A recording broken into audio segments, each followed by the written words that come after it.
Hey, hey, hey, hey, what's up? What's up? So I am bearing my soul in my bare face and my bare glasses and my no jewelry and my I don't know what this hair is doing and my no nothing, just bare. And one of the things that um is very pivotal about how I arrived to be where I am is being raised in a very abusive household. My father was very abusive. And it's strange because my father also was the first one to teach me about love. Um, because he would talk to me.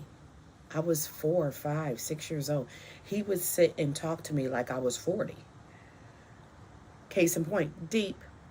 I've been thinking deep for a long time. He would run things by me and I would like answer him. And I can't remember them, I just remember the visual. But because of that, because he treated me as such, I became more to him almost than my mom. Because why wouldn't he sit and talk to her? Why would he talk to me? I don't know why. I don't know why. But I know that all things, right? Let's get that. All things work together for the good.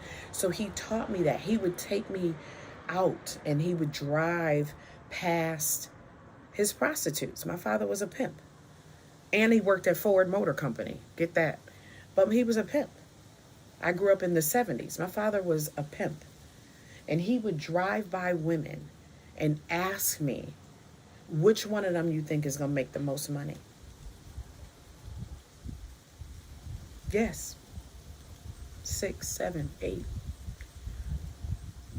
Now, maybe he did that once. Maybe he did that a lot. I don't know. But I know that I remember that vividly. I remember the women. I remember their clothing. And he would let me speak freely. And I would say, she looked like trash. She ain't going to make no money. But she looked like she could be like a girlfriend. I'm young. But I remember it so clearly. So when we talk about fashion and I talk about my bare self, this is my bare self. Fashion didn't arrive yesterday for me.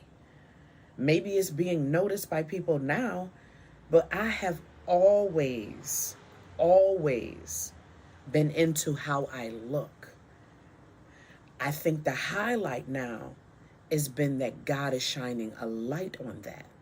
Because the way that I looked and the way that I dressed and how I moved was all because of my father, because of my grandmother. But now the way that I look and the way that I move is all because of my father. Not my natural father, but my heavenly father. And so now what God has done is the things that he instilled in me or allowed to be instilled in me as a child, good, bad, or indifferent, he is now shining a light on them. Now in my second half of life, it's becoming noticeable. It's becoming a thing. But I've been doing this all my life. And when I think about the word and what the word says, it says that God will do something suddenly. It's not suddenly. It's been in the making all along.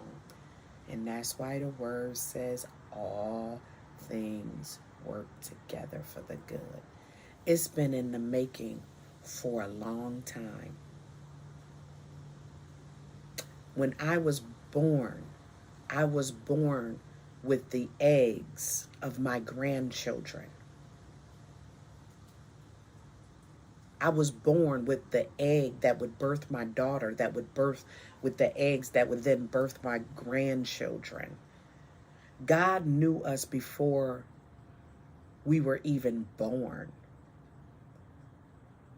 And yes, I was born and grew up in an abusive home to the point where I don't like blood and I can't watch scary movies. Because the same man that taught me to love taught me to hate those things. Because as my mother's blood was splattered on the wall and my father left it there as a visual that when you don't follow my rules, this is the ramifications of that as a child. So I am so obedient to the Lord, not because I'm afraid of him, but because of the love and the fear that the good fear that I have, that if I do it my way, who knows what will happen. But if I do it God's way, who knows what will happen? Who knows? God knows.